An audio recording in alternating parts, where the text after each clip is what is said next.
SGCCI platinum hall Sarsana ખાતે garment expo અને garment કોન્ક્લેવનું આયોજન કરવામાં આવ્યું છે, જેમાં IDT સુરતના વિદ્યાર્થીઓને કિડ્સ ફેશન શો માટે શોકેસ કરવાની તક આપવામાં આવી. કિડ્સ ફેશન શો વિશે માહિતી આપતા IDTના સ્થાપક અનુપમ ગોયલે જણાવ્યું કે પ્લેટિનિયમ હોલમાં બપોરે 3 થી 5 દરમિયાન કિડ્સ ફેશન શોનું આયોજન કરવામાં આવ્યું હતું. આ ફેશન શોમાં 4 અલગ-અલગ થીમ રાખવામાં આવી છે. આ શોનો ઉદ્દેશ્ય સુરતમાં ગાર્મેન્ટ્સ ઇન્ડસ્ટ્રીઝના ઝડપી વિકાસને ઉજાગર કરવાનો છે. તેમાં બાળકોના વસ્ત્રોનો વિશાળ અવકાશ છે. આ માટે IDTના વિદ્યાર્થીઓએ 4 અલગ-અલગ થીમ પર વસ્ત્રો બનાવ્યા છે અને જેને અમે સુરત ઇન્ડસ્ટ્રી દ્વારા વ્યાપારીકરણ કરવાનો પ્રયાસ કરી રહ્યા છે. આ માટે SGCCIએ તેના પ્લેટફોર્મ પર IDT બાળકો દ્વારા ડિઝાઇન કરેલી ડિઝાઇન પ્રદર્શિત કરવાની તક આપી. પ્રથમ થીમ સસ્ટેનેબલ ચેક છે, જેમાં 100% ઇકો ફ્રેન્ડલી કપડાં, ટકાઉ કાપડ, ટકાઉ વનસ્પતિ રંગોનો ઉપયોગ કરવામાં આવ્યો છે. અમે ભવિષ્યમાં થનારી નિકાસ પર વધુ ધ્યાન કેન્દ્રિત કર્યું છે. વિદેશી સરકારો માત્ર ટકાઉ વસ્ત્રોની નિકાસ કરવા માંગે છે. કપડાં આપણા પર્યાવરણને નુકસાન ન પહોંચાડે તે ધ્યાનમાં રાખીને બનાવવામાં આવ્યા છે. થીમના માધ્યમમાં આપણી પાસે 5 તત્વો છે. તે પૃથ્વીના તત્વ તરીકે દર્શાવવામાં આવ્યું છે. એક થીમ ખૂબ જ રસપ્રદ છે. બ્રેલ એ અંધ બાળકોની ભાષા છે. બ્રેલ ભાષાના ઉપયોગથી અમે થીમ બનાવી છે. ફેશન સાથે બ્રેલનો સમાવેશ કરીને સ્ટોરી ઓફ માય લાઈફ બહેતરીન થીમ પર આધારિત સુરત ગાર્મેન્ટિંગમાં ખૂબ જ ઝડપથી આગળ વધી રહ્યું છે. જો અહીં સેમ્પલિંગ ડિઝાઇનિંગ યોગ્ય હશે તો આપણે દુનિયામાં પોતાની એક મોટી ઓળખ બનાવવામાં સફળ થઈશું.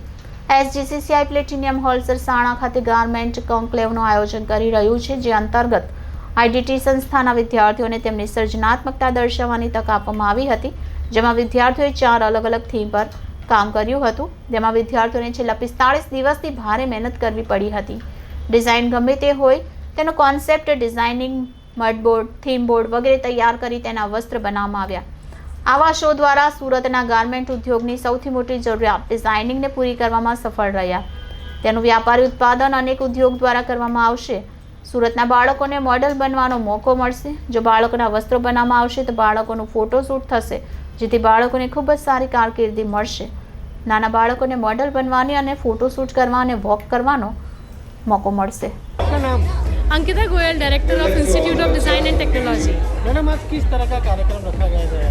आज यहाँ पर south Gujarat chamber of commerce and industry ने 2 दिन का एक गारमेंट एक्सपो रखा था, जिसके दौरान हमारे इंस्टीट्यूट के बच्चों ने ऐसा कलेक्शन डेवलप किया जिसको हम यहाँ की गारमेंट इंडस्ट्री में, जैसे हमें पता है कि किड्स वेयर का एक बहुत ही अच्छा स्कोप है, तो सूरत की गारमेंट इंडस्ट्री को बढ़ावा देने के लिए, स्पेशली किड्स वेयर में आगे बढ़ने के लिए और उसको एक ग्लोबल मार्केट देने के लिए IDT के फर्स्ट ईयर के डिज़ाइन स्टूडेंट्स ने ऐसा कलेक्शन रेडी किया जो कि हम ग्लोबल मार्केट तक पहुंचा सके.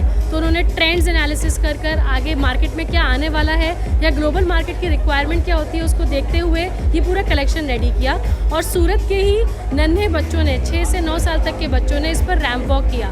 इनका सिलेक्शन ऑडिशन के द्वारा किया गया था और ये लगभग 1.5 महीने पहले ये पूरा हमने प्रोसेस स्टार्ट किया था.